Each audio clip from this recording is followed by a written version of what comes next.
ఆసుపత్రిలో డెలివరీకి వెళ్ళినటువంటి 10 మందికి సిజరిన్ ఆపరేషన్ చేసిన తర్వాత వారికి రకరకాల ఇన్ఫెక్షన్స్ తో చాలా సీరియస్ అయిపోయి నిజామాబాద్ ఆసుపత్రికి తరలించడం, అక్కడి నుంచి నిమ్స్ ఆసుపత్రికి తరలించడం జరిగింది.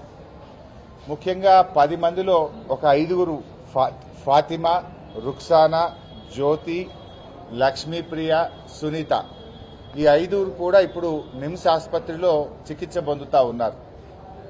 ముఖ్యంగా ఈ 5గురిలో ఒక 3 డయాలసిస్ పైన ఉన్నారు.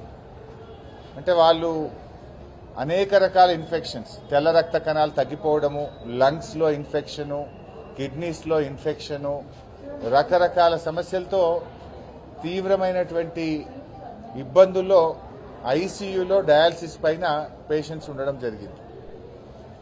సంఘటన జరిగి 10 రోజులు కావస్తున్నా రాష్ట్ర ప్రభుత్వం నుంచి కనీస స్పందన కూడా లేదు. ఇప్పటి వరకు ఒక శాసనసభ్యుడో, ఒక మంత్రి గారో, వైద్య ఆరోగ్య శాఖ ఒక ఉన్నతాధికారో వచ్చి పరామర్శించిన పాపాన పోయింది లేదు. సంఘటన ఎందుకు జరిగింది అని పూర్వాపరాలను తెలుసుకునే ప్రయత్నం కూడా చేయలేదు. ఇప్పటి వరకు దీని మీద పూర్తి స్థాయి విచారణకు కూడా ఆదేశించలేదు. ఇవాళ ఆ తల్లుల పరిస్థితి ఏంది? చిన్న పిల్లలు, వాళ్ళు పూర్తిగా కోలుకొనకపోతే రేపు ఆ పిల్లల్ని ఎలా చూసుకోవాలి, ఆ సంసారాన్ని ఎలా వెళ్లదీయాలి, ఆ కుటుంబ పరిస్థితులు ఎంత దారుణంగా దెబ్బతింటాయో ఒక్కసారి ఆలోచించాల్సిన అవసరం ఉంది. దీనిపైన పూర్తి స్థాయి విచారణ జరపాలని, నిర్లక్ష్యానికి బాధ్యులైనటువంటి వారి మీద వెంటనే కఠిన చర్యలు తీసుకోవాలని చెప్పి కూడా మేము ప్రభుత్వాన్ని ఈ సందర్భంగా డిమాండ్ చేస్తా ఉన్నాం. భద్రాద్రి కొత్తగూడెం జిల్లాలో డెలివరీకి వెళ్లినటువంటి మహిళను జాయిన్ చేసుకోకపోవడం, బెడ్ ఇవ్వకపోవడం వల్ల నిలబడే బిడ్డకు జన్మనిచ్చినటువంటి హృదయ విదారకమైనటువంటి సంఘటనలు కూడా ఈ రాష్ట్రంలో జరుగుతూ ఉన్నాయి.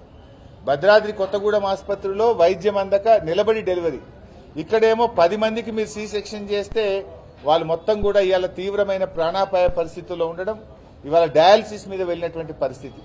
ఇవాళ ఇంకా చివరికి వాళ్ళు చెప్తా ఉన్నారు, పిల్లలకు పాలిస్తే ఆ పిల్లలకు కూడా ఇన్ఫెక్షన్ సోకి నీలోఫర్ ఆసుపత్రిలో ఆ పసిపిల్లలు చికిత్స చేసుకునేటువంటి పరిస్థితి. అంటే తల్లులకు సోకినటువంటి ఇన్ఫెక్షన్ పాల రూపంలో పసిపిల్లలకు కూడా చేరి ఆ పిల్లలు కూడా ఈరోజు జాండీస్తో రకరకాల ఇబ్బందితో నీలోఫర్ ఆసుపత్రిలో ఆ పిల్లలు చికిత్స పొందుతున్నటువంటి పరిస్థితి ఏర్పడ్డది.